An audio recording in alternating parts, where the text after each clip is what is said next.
the year.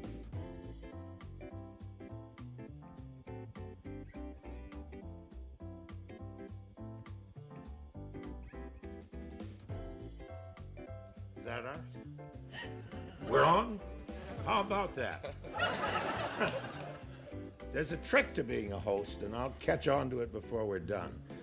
I hope you're enjoying yourself as much as I am. We're going to be meeting now somebody I don't know, except from the tube, from one of the other shows which has kept television from being a criminal felony. I think it's a wonderful show, Taxi. Don't you like it?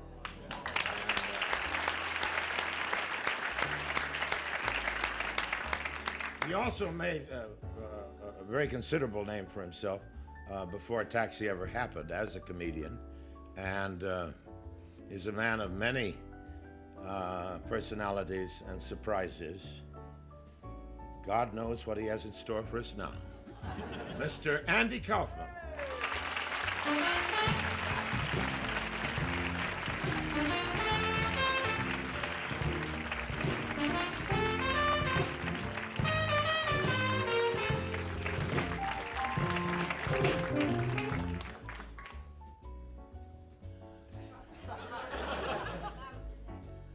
They want to know how your head is.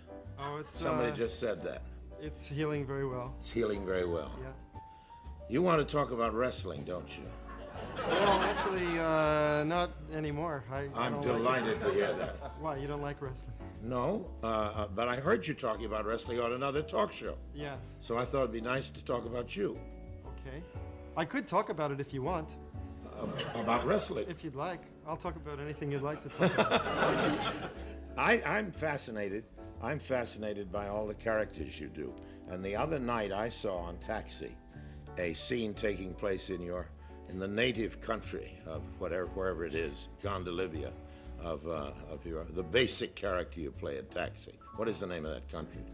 There is no name. There's for no that name. country. That's better that You can way. call it, Yes. call it Latka Land if you want. Yeah. All right. What was so great about it? Did you see that scene? It was a whole. It was like a whole feature movie in 6 minutes of life and death in Lower Slobovia.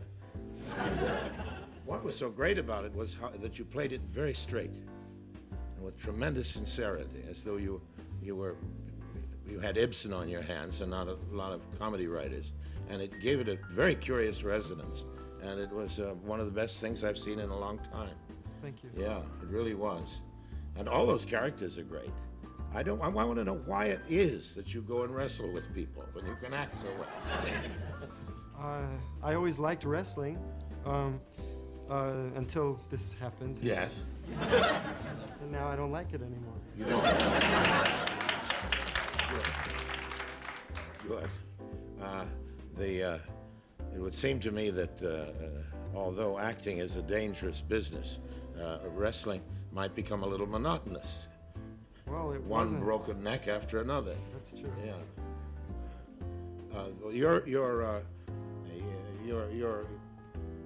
Your group in Taxi is full of some of the most talented people in show business. It's almost unbelievably loaded with talent. But it only occasionally seems to be an ensemble show to me. It seems a little like a Catherine wheel in which everybody's blowing off in wild directions. It's part of the charm of it. And I think it's partly too because of the set, which doesn't contain you, doesn't make a community of you. There you are, coming in from nowhere and drifting out again and so on. And it's perfectly adapted to your character because nobody ever came from nowhere more completely than...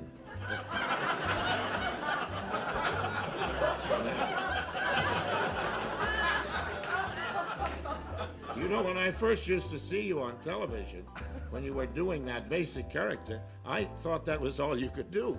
I didn't know you had another voice. Oh, I do. Yeah, I know you do. We've heard about them. Yeah. Where did you find that original voice? I don't know. I grew up in New York, and you hear a lot of different voices in New York. And You don't hear that one. I think I had a high school friend talked like that, and also a college roommate talked like that.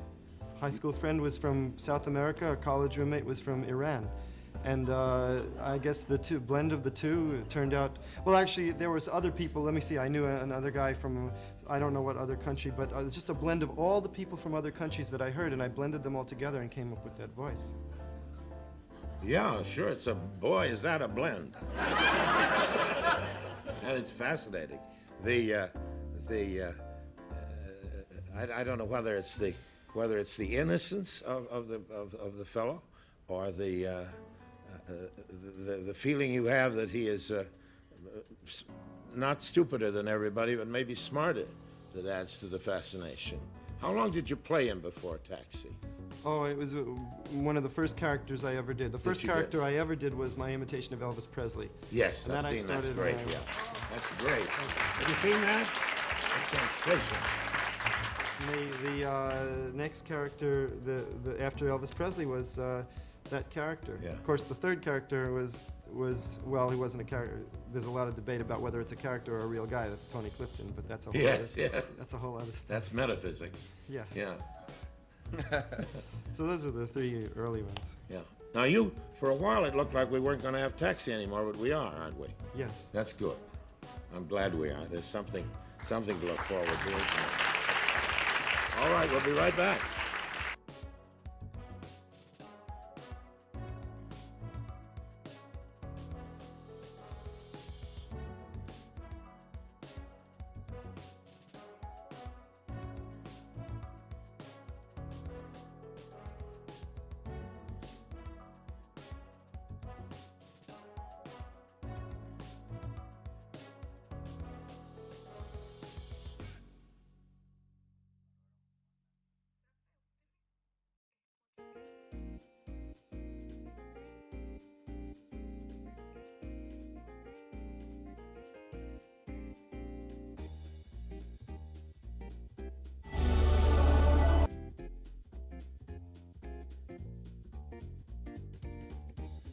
Writing's not that.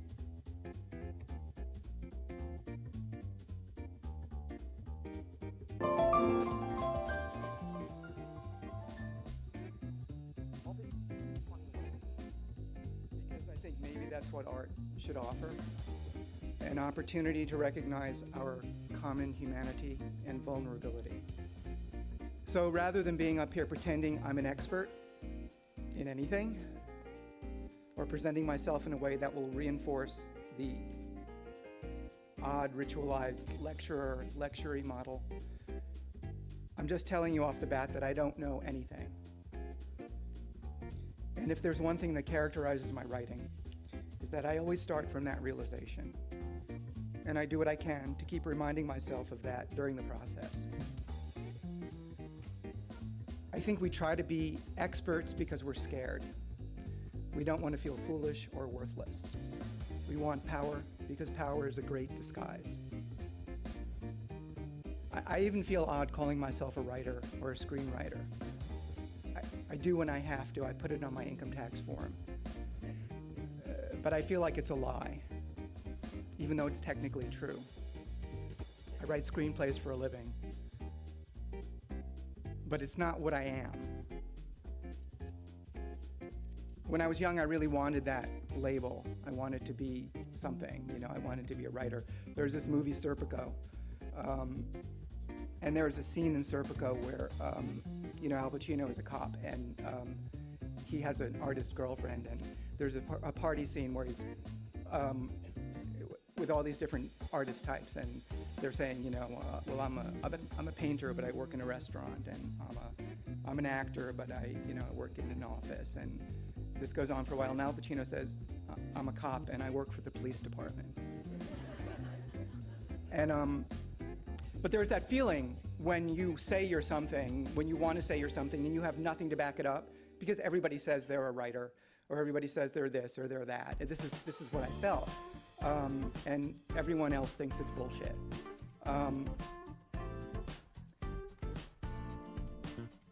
It's funny now that I don't want to call myself that, but at the time I did, and I think that it was necessary at the time, but now it doesn't feel necessary, because I think the thing I realize is that I'm not those things.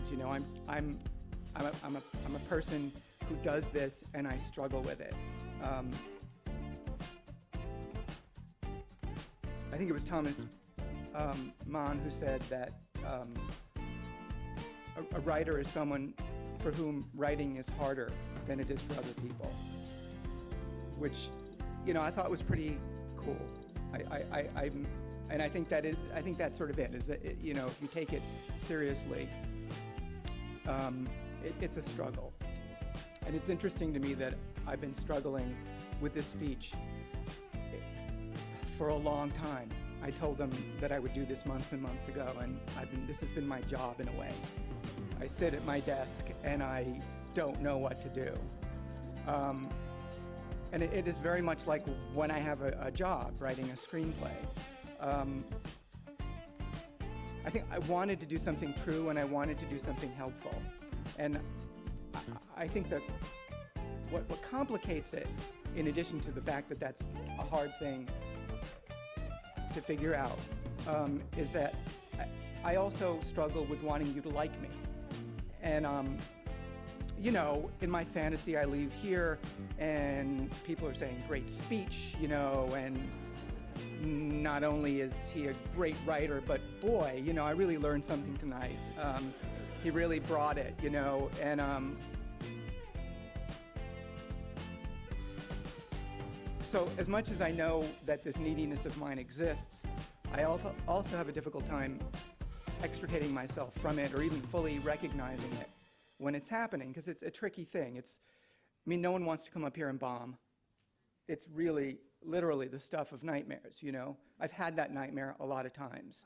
And I know you want to be entertained, and so for me to calculatedly not entertain you in order to be true seems sort of selfish. So I find myself in this push-pull relationship with my opposing desires, which I think, is a big part of what characters are and characters do in real life. People in real life, characters in movies should. Yeah, I know you think this is just one of my get-rich-quick schemes, but I'm doing it right this time. I'm taking a 3-day seminar, and it's only $500. Screenwriting seminars are bullshit. I've had the good fortune of working with directors who have been very collaborative with me, so that I've had a voice in most of the things that I've written that I didn't direct. But, I do feel like I wanted to take the step to direct things as well. Not because of dissatisfaction with those movies, but just, I like the idea of it, of having that kind of ultimate control. Here's a quote that I found, a recent quote that I found. "We do not talk. We bludgeon one another with facts and theories gleaned from cursory readings of newspapers, magazines, and digests." That was actually written in 1945 by Henry Miller. And, I think it's timely. And I think what it says is that the world has been on the present course it's on for a long time. People all over the world spend countless hours of their lives every week being fed entertainment in the forms of movies, TV shows, newspapers, YouTube videos, the internet. And it's ludicrous to believe that this stuff doesn't alter our brains. And it's also equally ludicrous to believe that, at the very least, this mass distraction and manipulation is not convenient for the people who are in charge. People are starving. They may not know it because they're being fed mass-produced garbage. The packaging is colorful and it's loud, but it's being produced in the same factories that make Pop-Tarts and iPads, by people sitting around thinking, what can we do to get people to buy more of these? And they're very good at their jobs. But that's what it is you're getting, because that's what they're making. They're selling you something. And the world is built on this now. Politics and government are built on this. Corporations are built on this. Interpersonal relationships are built on this. And we're starving, all of us. And we're killing each other. And we're hating each other. And we're calling each other liars and evil because it's all become marketing, and we want to win. Because we're lonely and empty and scared, and we're led to believe winning will change all that. But there is no winning. What can be done? Say who you are. Really say it in your life and in your work. tell someone out there who is lost, someone not yet born, someone who won't be born for 500 years. Your writing will be a record of your time. It can't help but be. But more importantly, if you're honest about who you are, you'll help that person be less lonely in their world. Because that person will recognize him or herself in you. And that will give them hope. And it's done so for me. And I have to keep rediscovering it. Its profound importance in my life. Give that to the world, rather than selling something to the world. Don't allow yourself to be tricked into thinking that the way things are is the way the world must work, and that in the end, selling is what everyone must do. Try not to.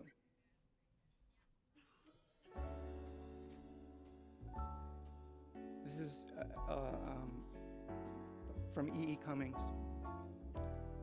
To be nobody but yourself in a world which is doing its best night and day to make you everybody else means to fight the hardest battle which any human being can fight and never stop fighting.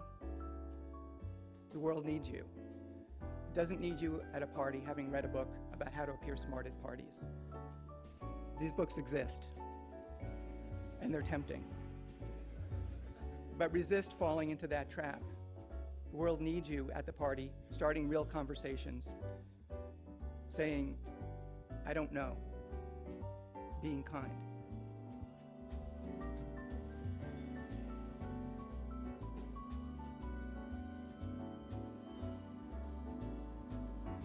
My first writing job was on a TV show called Get a Life, starring Chris Elliott.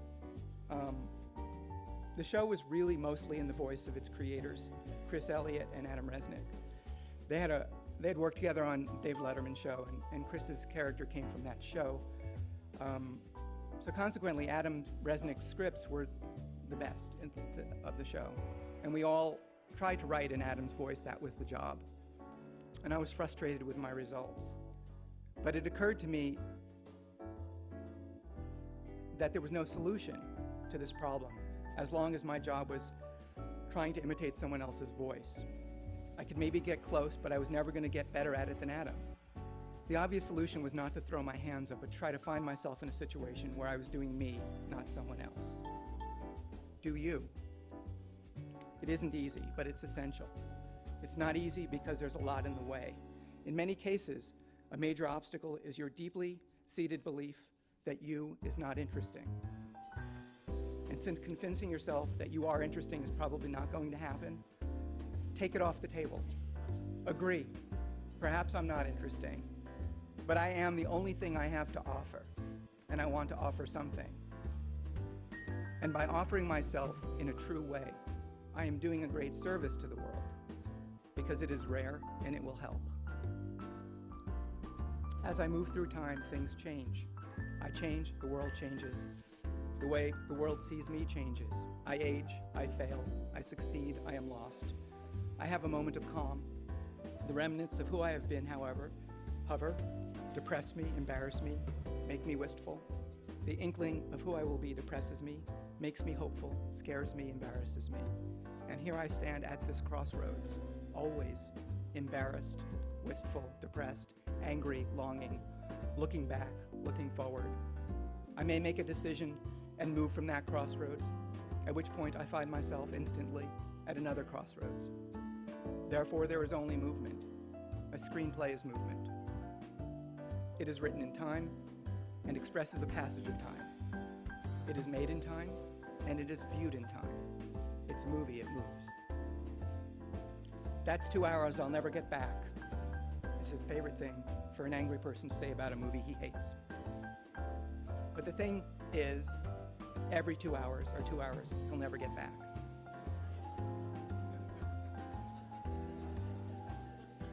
You cannot hoard your 2 hourses.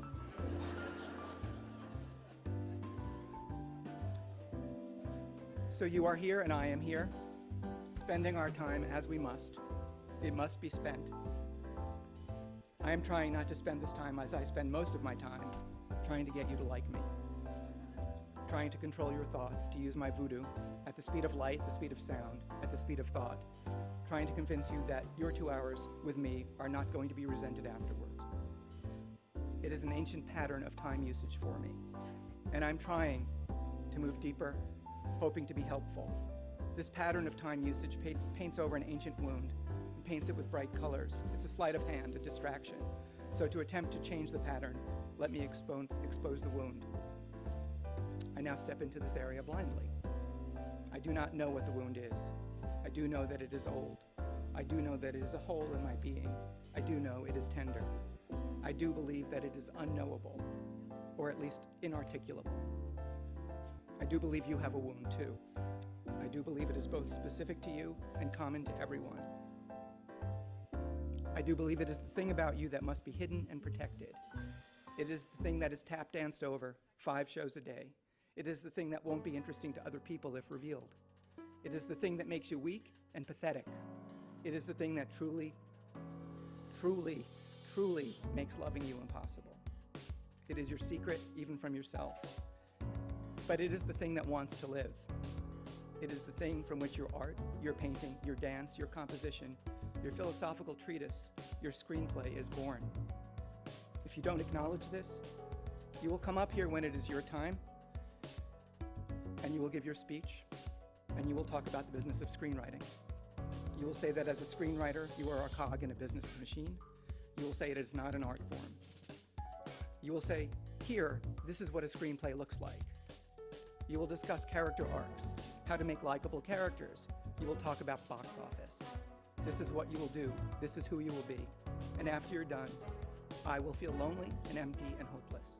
I like when people like my things. I'm not crazy. Well, I am crazy, but I'm not that crazy. But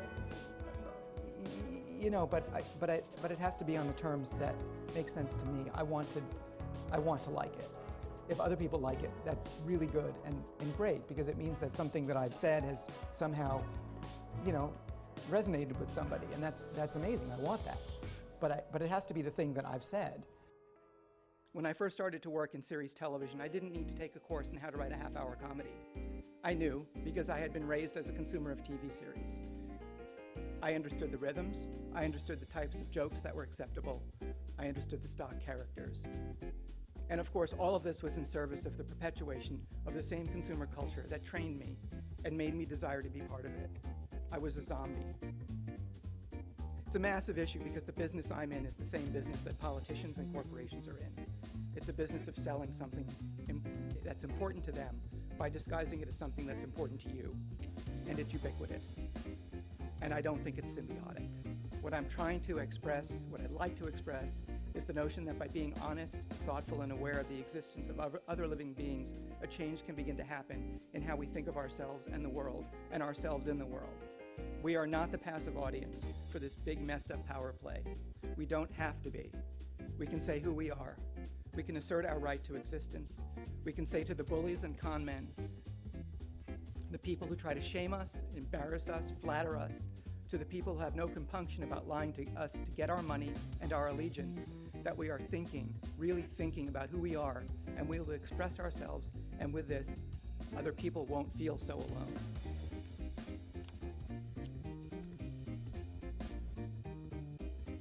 This is Harold Pinter. A writer's life is a highly vulnerable, almost naked activity. We don't have to weep about that. The writer makes his choice and is stuck with it. But it is true to say that you are open to all the winds, some of them icy indeed. You are out on your own, out on a limb. You find no shelter, no protection, unless you lie. In which case, of course, you have constructed your own protection and, it could be argued, become a politician. It's weird to be a human. We get to think about things. We get to wonder. This seems like quite a privileged position in the universe, and I wouldn't give it up for certainty. Because when you're certain, you stop being curious. And here's the one thing I know about the thing you're certain about. You're wrong. Of course, this is a paradox. How is it possible to know that you can't know anything? It isn't. It's just a theory. And I remain open to being proven wrong. Think about your reaction to me. Think past it. Why do you have that reaction? Why do you react a certain way to certain things? What does your reaction have to do with your wants? How does it correlate? How would your reaction to what I'm saying change if I were older, younger, female, a different race, British? What does it mean about you that it would change? What does it mean about the subjectivity of your opinions? What if I was me but had a different demeanor? What if I was more confident, less confident? What if I was more effeminate? What if I was less effeminate? What if I was drunk? What if I was on the verge of tears? Think about all the assessments, all the interpretations that occur with each interaction. Think about all that you bring to each encounter. Multiply that by all the people here. How much is going on in this room? And how do we weave that into a movie? The challenge of multiple points of view forces us to come up with new solutions, to throw away conventional approaches. Movies tend to be very concrete in their construction of events and characters. It's a tricky medium in which to deal with interior lives, but I think it's really a great medium for it. Movies share so much with dreams, which of course only deal with interior lives. Your brain is wired to turn emotional states into movies. Your dreams are very well written. I know this without knowing any of you. People turn anxieties, crises, and longing, love, regret, and guilt into beautiful, rich stories in their dreams. What is it that allows us the creative freedom in our dreams that we don't have in our waking lives? I don't know, but I suspect part of it is that in our dreams we're not constricted by worry about how we will appear to others. It's a private conversation with ourselves. And if we're worried about it, this becomes part of the dream. I think if we were better able to approach our work this way, the results would be different. So what is a screenplay, or what might it be, since we're talking specifically about screenplays tonight? A screenplay is an exploration. It's about the thing you don't know, to step into the abyss. It necessarily starts somewhere, anywhere. There is a starting point, but the rest is undetermined. It is a secret, even from you. There's no template for a screenplay, or there shouldn't be. There are at least as many screenplay possibilities as there are people who write them. We've been conned into thinking there is a pre-established form. Like any big business, the film business believes in mass production. It's cheaper and more efficient as a business model. But I don't want to talk about that aspect of screenwriting. Here's what I know about a screenplay. Simply that it is a text that describes what happens in a movie. And I'm not even sure about this definition. I think what might make this form of endeavor exciting for writers is that they find themselves in an environment where they are encouraged to use their powers to explore the world, their minds, and the form itself. Think about the staggering possibilities, the marriage of light, vibration, and time. I think craft is a dangerous thing.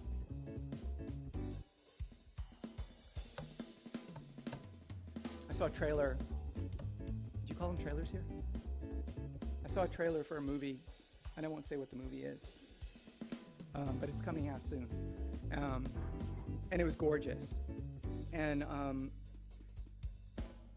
it was gorgeous. It was gorgeous. It was gorgeous. It was like, it's gorgeous. And it made me really depressed. And I was trying to sort of figure out why. I think there was an amazing amount of craft and skill on the part of the filmmakers in this movie, and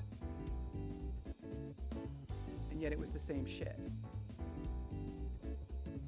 And I know that this movie is going to do really well, and I know that the people who made it are going to get rewarded for it, and so the cycle continues.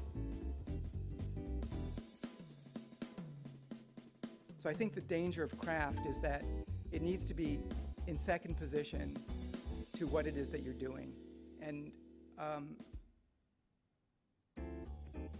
it's seductive to put it in first position, often because what you're doing is meaningless or worthless or just more of the same. And so you can distinguish yourself by being very, very good at it.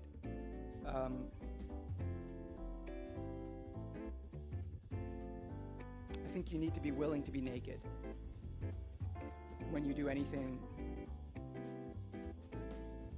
creatively in film or in any other form. That's really what you have to do, because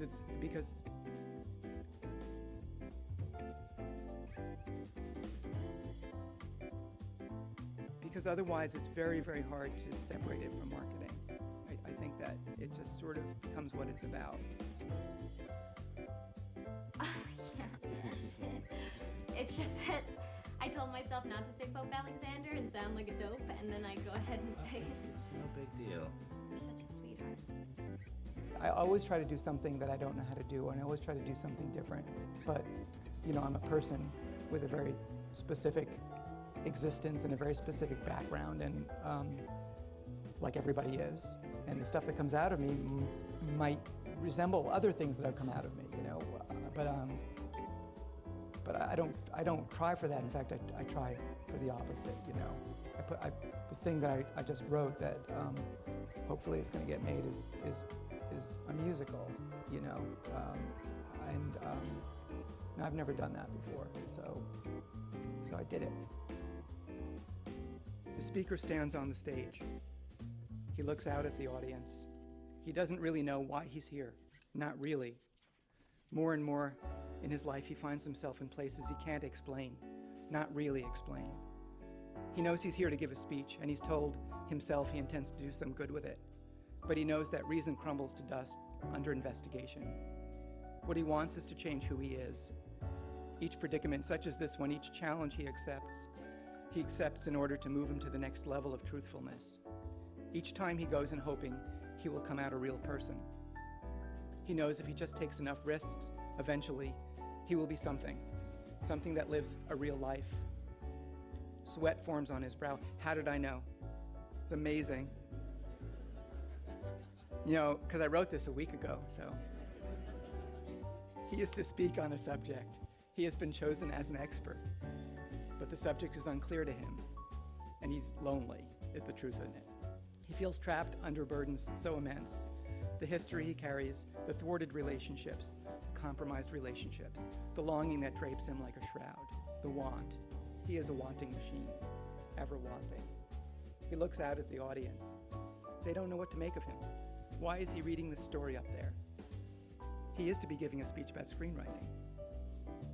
Someone in the audience is happy. A train wreck is in progress, and he is witnessing it. The speaker knows this. He believes he has considered every possible audience reaction. He wants to be liked by them. He wants to be admired and adored. He wants to be found attractive. He hates himself for this. This is the stuff that it always comes down to, and his goal here tonight was to be different. He wants to be real in this contrived place, but he can't be. The truth suddenly stares him in the face. This is who he is. This is the real him, this needy, wanting thing, up here for the same aggrandizement as everyone else who does this. Look at me. But the pain and hollowness is real, the pain that stretches back into the haze that is his childhood. He leaves. That's it. It's nothing like anything he has ever done. He walks off the stage. People have paid money, he thinks, as he leaves. This will be on YouTube. I am finished. He returns to his hotel and sits at the bar. There is no hope left. I read an article about bullying recently. Everyone is up in arms about bullying.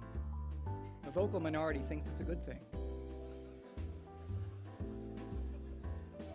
That it's part of growing up, that it builds character. What was left out of this article and doesn't seem to be part of the discussion is that bullying is a significant element of our culture. The bullying of children by children doesn't come from nowhere. The question remains whether bullying is an inherent aspect of human nature, but that doesn't change the fact that a culture that discourages rather than encourages bullying would have a better chance of curbing it. Our culture is marketing. This is what we do. And what is marketing? Trying to get people to do what you want them to. It's what drives our consumer culture. It's what drives our politics. It's what drives our art. Music, movies, books, fine arts. It's part of every research grant proposal. I don't want to participate. I don't want to tell you how to sell a screenplay or tell you how to write a hit or tell you how to fit into the existing system. I want to tell you that I have a hope, that there's another way to be in this world, and that I believe with courage and vulnerability and honesty that the stuff we put into the world can serve a better purpose. The way movies work now, and I'm talking about mainstream industry, the only goal is to get you to buy a product.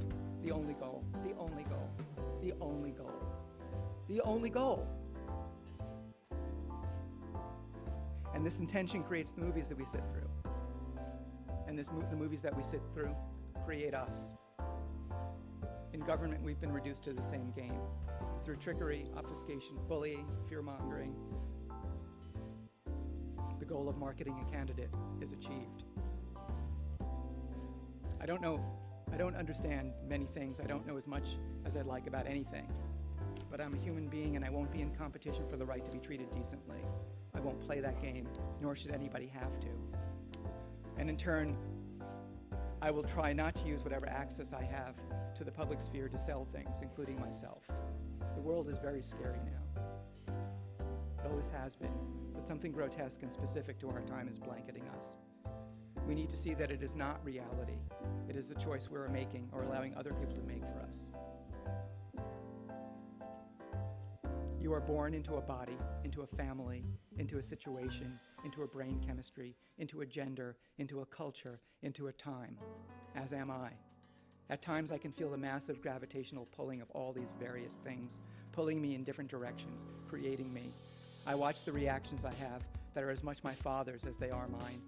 I know they are inherited through genes and situation, just as they have been from my father. And I feel immense loneliness of this prison, coupled with a great shame because I can see that this prison has an open door, but I can't get through it. How weak I am. How can I not be a saner person, a healthier person, a more generous person? My sneaker company tells me that I can, and that it's up to me. It is a sign of great weakness if I don't just do it. And these are the priests of our culture, the therapists, the dad with a firm hand but your best interest at heart, a sneaker company that runs sweatshops in third world countries. This is our dad. And I don't know about you, but I can be moved to tears by these commercials that these people put out. And I think it's despicable.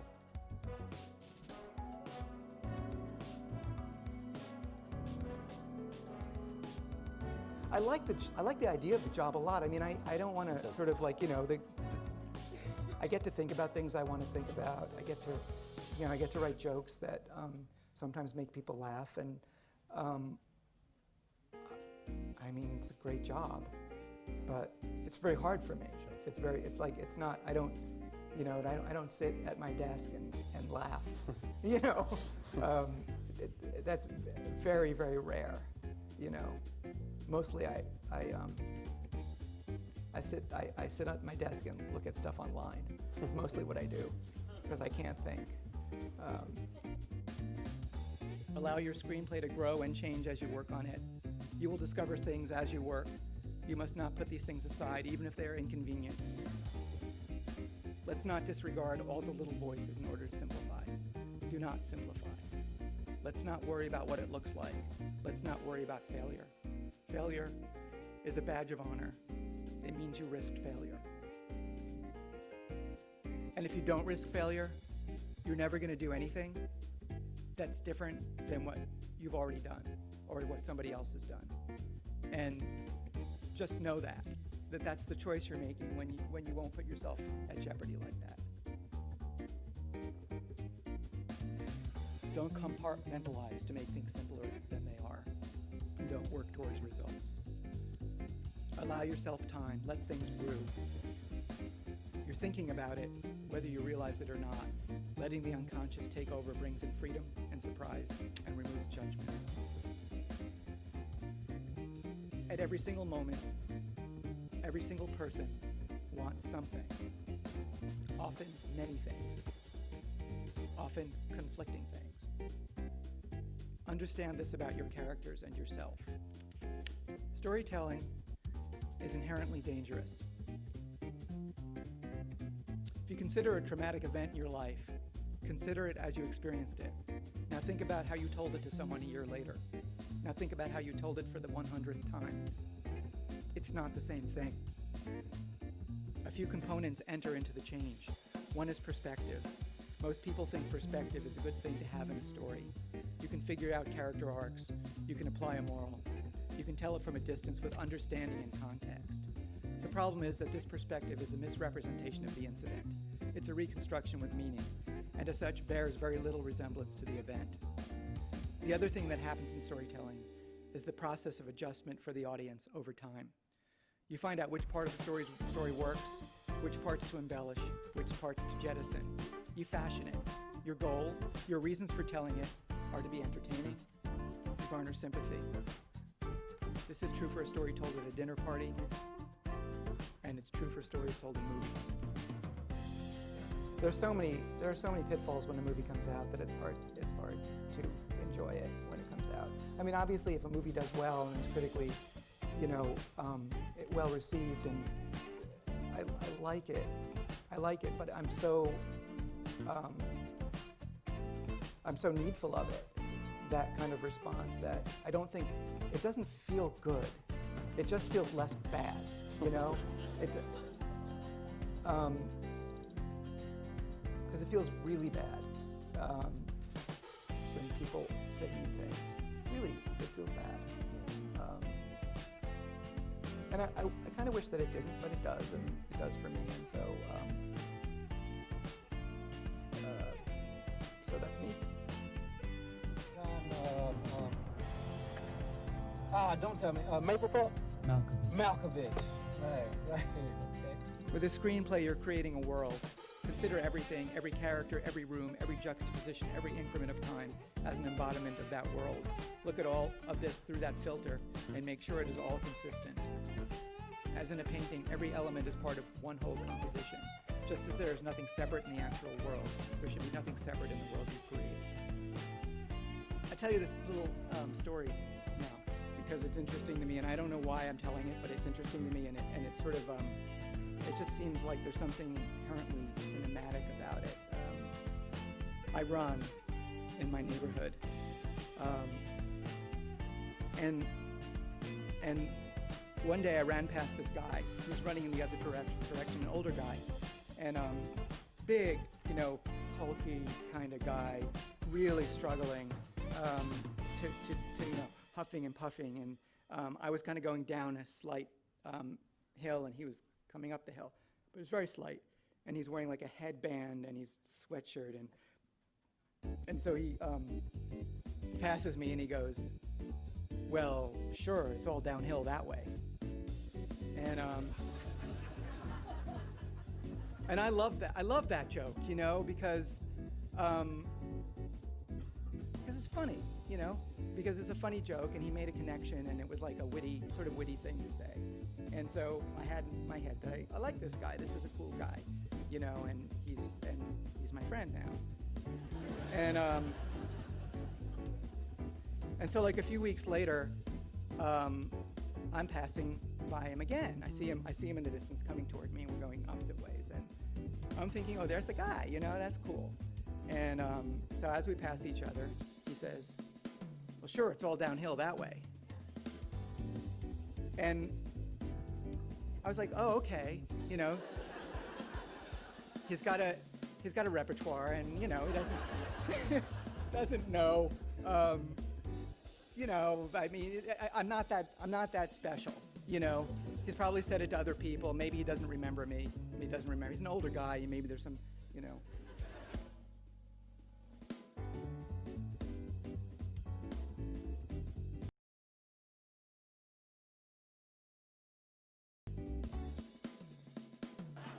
And so, but okay, I laughed. But this time it was a little forced, my laugh, because I got all these things going on in my head. I'm disappointed. And then I pass him again. And he says it again. And this time, he's going downhill. And I'm going uphill. And so, it doesn't even make any sense anymore. It's not about anything. And I start to have so much pain about this because I'm embarrassed for him, and there's something wrong with him, I think. And then it just keeps happening, and it's all downhill that way. Probably heard it 7 or 8 more times, and I start to avoid him. I see him coming, and I cross the street because and if I can't cross the street then I look like I'm really focused on my running, and he says it anyway if he passes me, and even if I'm not looking. And I don't know why I'm telling you the story, except that I like the idea that it changes over time, and nothing has changed. What's changed is all in my head, and has to do with a realization on my character's part through time of there's no outward story here, and it can only be told in a form. It can't be told in a painting, I guess is the point I'm making. I wouldn't know how to do that, and I think that that's sort of. I mean, I'm probably reaching here to sort of say this, but I do think that that when you're doing a movie, when you're doing a screenplay, you have to know why it's a movie. And if it doesn't have to be a movie, then you shouldn't make it. Because it's very important that what you do is specific to the medium in which you're doing it, and that you utilize what's specific about that medium to do the work. And if you can't think about why it should be done this way or needs to be done this way, then it doesn't need to be done this way. And then you should figure out what it is about this, if you want to do it, that needs to be told in the form of a movie. I sincerely hope that I have something of interest or value to say tonight. I can't tell anyone how to write a screenplay, because the truth is that anything of value you might do comes from you. The way I work is not the way that you work, and the whole point of any creative act is that. What I have to offer is me. What you have to offer is you. And if you offer yourself with authenticity and generosity, I will be moved.